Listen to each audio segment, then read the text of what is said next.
औज़ुबिल्लाहि मिनश्शैतानिर्रजीम बिस्मिल्लाहिर्रहमानिर्रहीम। मौजूद नाज़रीन सामीन में मोइन अहमद अब्बासी, आप देख रहे हैं मेरा YouTube channel property bank Islamabad.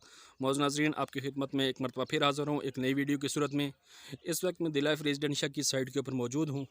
आज की मेरी वीडियो के अंदर इंशाल्लाह 2-3 बातें आपसे डिस्कस करना है। उनमें से सबसे बुनियादी बात जो है वो ये है कि बहुत सारे लोगों के सवालात होते थे कि दिलाइफ रेजिडेंशिया को शुरू हुए 2 से ढाई साल हो गए, लेकिन साइट के ऊपर उन्होंने कोई काम नहीं किया। तो इसकी बुनियादी वजह क्या है? क्योंकि बहुत सारे लोगों ने यहाँ पर इन्वेस्टमेंट की हुई है। क्या उनकी इन्वेस्टमेंट डूब गई है या वो लोग डिलीवर नहीं कर रहे? तो इस वजह से आज मैं साइट के ऊपर मौजूद हूँ। तो अगर आपने मेरे चैनल को सब्सक्राइब नहीं किया तो चैनल को ज़रूर सब्सक्राइब करें। वीडियो अगर आप लोगों को पसंद आती है तो उसको लाइक करें, शेयर करें। मौजूद नाज़रीन, ये इसका मेन एंट्री गेट है जहाँ से हम इंटर होते हैं फ़तेह जंग रोड से। और ये सामने जो आपको बिल्डिंग नज़र आ रही है ये एयरपोर्ट की बिल्डिंग है। और ये एयरपोर्ट की बिल्कुल साथ साथ इनकी लैंड चलती जा रही है। बहुत सारे लोगों के सवालात होते थे कि यार साइट के ऊपर उन्होंने कोई इतना काम नहीं किया, तो उसकी बुनियादी वजह क्या है? तो मैं समझता हूँ कि उसकी बुनियादी वजह यह है कि कोई भी सोसाइटी जब अपना रकबा परचेज़ करती है तो उसने सबसे पहला जो टारगेट करना होता है वो रकबे को करना होता है कि जहाँ पर हम सोसाइटी बनाने जा रहे हैं तो उसके कुर्ब जवार में जितनी भी ज़मीन पड़ी हुई है तो उसको हम किस तरीके से ख़रीद सकते हैं। अगर पहले दिन ही ये सोसाइटी वहाँ पर कामों की एक रफ़्तार और कामों का एक जाल बिछाएं तो उसके कुर्ब जवार में जितने भी ज़मीन के मालकान होते हैं तो वो ये समझते हैं कि हमारी ज़मीन के अंदर से शायद कोई सोना निकल आया है, जिसकी वजह से ये सोसाइटी के मालकान हैं ये हमारे पीछे हाथ दौड़ के पड़ गए हैं और ये इतना तेज़ी से काम कर रहे हैं। हमारी ज़मीनों की शायद वैल्यू बहुत ज़्यादा थी, हालांकि वो ऐसे नहीं थे, वो बंजर ज़मीनें होती थी। इन सोसाइटी वालों ने उस ज़मीन को 4 चांद लगाए होते थे। तो वो लोग ये समझते थे कि शायद हमारी ज़मीनों की वैल्यू कम थी तो अब शायद यह बढ़ गई है। ये इस तरह के बहुत से सवालात होते हैं। तो इस वजह से मैं समझता हूँ कि दिलाइफ ने यहाँ पर कामों का स्टार्ट नहीं किया उस 1.5 साल के अंदर जो उनको करना चाहिए था। क्योंकि हम लोग अपने जहन से सोचते हैं, सोसाइटी मालकान जो सोसाइटी काटते हैं या सोसाइटी बनाते हैं, ज़ाहिर सी बात है उनकी अपनी प्लानिंग होती है। लेकिन मैं समझता हूँ कि लोकेशन को अगर देखा जाए तो इतनी प्राइम लोकेशन और इतनी ज़बरदस्त लोकेशन, मैं समझता हूँ कि आप बहुत सारी सोसाइटीज़ का हम काम करते हैं लेकिन इतनी प्राइम लोकेशन किसी सोसाइटी की नहीं है। ये सामने आपको एयरपोर्ट की बिल्डिंग नज़र आ रही है और ये एयरपोर्ट के साथ साथ ये सारे रकबा जो है दरमियान में इन्हीं का है। और इसकी एक बहुत ज़बरदस्त बात कि इनकी सोसाइटी के रकबे के अंदर ही आपका रामा डैम मौजूद है। पानी अगर देखा जाए तो 60 फीट की गहराई के अंदर यहाँ पर पानी मौजूद है। बहुत सारी सोसाइटीज़ ऐसी हैं जो बन भी चुकी हैं और बन रही हैं, लेकिन पानी के हवाले से अगर देखा जाए तो उनका पानी का जो लेवल है, वासा की तरफ से उनको नोटिस भी जारी हुए हैं और बहुत सारी उनको प्रॉब्लम्स हैं पानी के हवाले से कि वासा ने उनको नोटिस जारी किए हैं कि अगर आप लोग यहाँ पर सोसाइटीज़ बनाते हैं तो पानी कहाँ से देंगे। तो ये एक बहुत अच्छी सोसाइटी बनने जा रही है। डैम इनके पास मौजूद है और पानी का लेवल इनका ज़बरदस्त है। तो मैं समझता हूँ कि आने वाले दिनों के अंदर ये बहुत ऊपर जा सकती है। तो मेरे साथ रहिए, मैं आपको विज़िट करवाता हूँ। जी मौजूद नाज़रीन, इस वक्त मैं दिलाइफ रेजिडेंशिया की साइट के ऊपर मौजूद हूँ।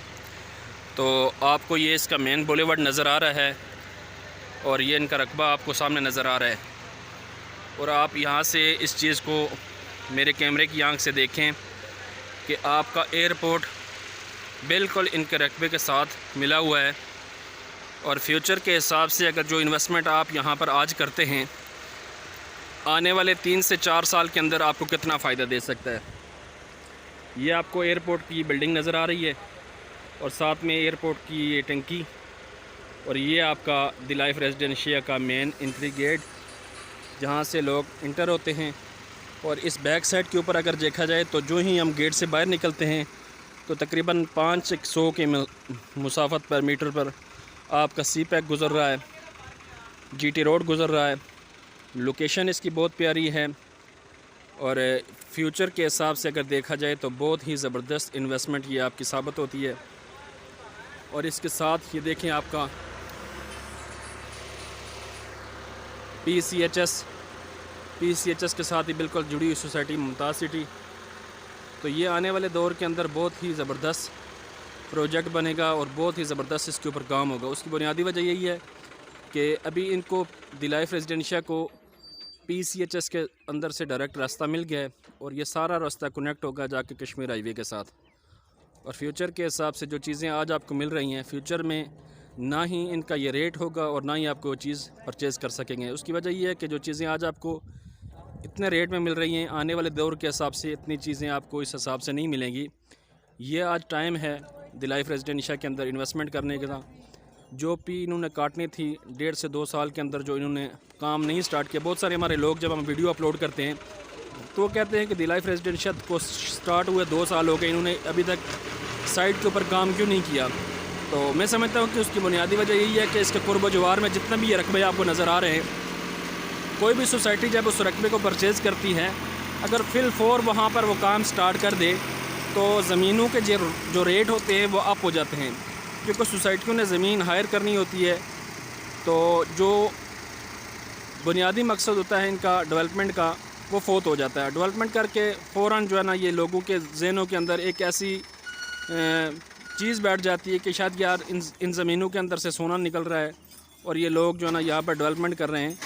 तो सोसाइटीज़ के मालिकान को ये बहुत बड़ी प्रॉब्लम हो जाती है, ज़मीनों के रेट बहुत अप हो जाते हैं, जिसकी वजह से वो जो अपना टारगेट होता है वो अचीव नहीं कर सकते। जो उनका हदफ होता है कि हमने 10,000 कनाल के ऊपर सोसाइटी बनानी है या 15,000 कनाल के ऊपर बनानी है, तो जब ज़मीनें महंगी हो जाती हैं तो फिर वो उस तरीके से ना लोगों को डिलीवर करके बता सकते हैं और ना ही वो उस तरीके से काम कर सकते हैं। द लाइफ रेजिडेंशिया के अंदर कामों की ना होने की वजह जस्ट ये थी कि इन्होंने अपने डेवलपमेंट के ऊपर इतना ज़ोर नहीं रखा। इन्होंने जो इसके कुर्ब जवार में जितनी भी ज़मीनें पड़ी हुई थी, इन्होंने कोशिश की है कि हम पहले वो ज़मीन परचेज़ कर लें ताकि फ़्यूचर के हिसाब से जो हमारी प्लानिंग है उसमें हमें किसी किस्म की कोई रुकावट साबित ना हो। तो आज अल्हम्दुलिल्लाह इनके पास 10,000 कनाल ज़मीन मौजूद है और ये एक बहुत बड़ी लैंड इनके पास मौजूद है। और इनका जो हदफ है सोसाइटी का वो भी मेरे ख्याल है 10,000 15,000 के दरमियान ही है। और फ्यूचर के हिसाब से देखा जाए तो इतनी प्राइम लोकेशन और इतनी ज़बरदस्त सोसाइटी ये बनेगी कि जो लोग भी यहाँ पर इन्वेस्टमेंट करेंगे वो इस चीज़ को ज़रूर माइंड के अंदर रखें कि हमने उस वक्त जो ज़मीन ली थी या जिस वक्त हमने प्लॉट लिया था तो एक ऐसी सोसाइटी के अंदर हमने इन्वेस्टमेंट की थी कि जिसकी मैं समझता हूँ कि बहुत ही ज़बरदस्त लोकेशन है। तो मौजूद नाज़रीन, आज द लाइफ रेजिडेंशिया का साइट विज़िट और आप लोगों को यहाँ से दिखाना मकसूद था कि एयरपोर्ट बिल्कुल इसके करीब है। जो रास्ता इनको PCHS के अंदर से मिलना था वो मिल गया है। अब इसने जो पी काटनी थी वो इन्होंने मुकम्मल कर लिया। आने वाले दिनों के अंदर ये इंशाल्लाह अपनी डेवलपमेंट को बड़ी ज़बरदस्त तरीके से लेके चलेंगे।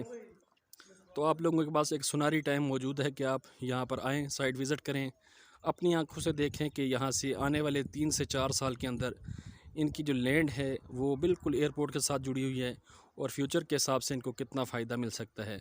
तो आज यहाँ पर ज़रूर आएँ, इन्वेस्टमेंट करें, अपनी प्लॉट की बुकिंग करवाएं और आने वाले 4 से 5 साल के अंदर यहाँ से आपको मैं समझता हूँ कि बहुत ज़्यादा प्रॉफिट मिल सकता है। तो द लाइफ रेजिडेंशिया की किसी किस्म की क्यूरी अगर आप लोगों को चाहिए तो मेरा दिया गया नंबर आपकी स्क्रीन के ऊपर मौजूद है। इन्हीं अल्फाज के साथ आपसे इजाज़त चाहता हूँ। इंशाल्लाह जो इनकी डेवलपमेंट आगे बढ़ती जाएगी हम साइट के ऊपर आपको अपडेट रखेंगे। तब तक के लिए अल्लाह हाफिज़।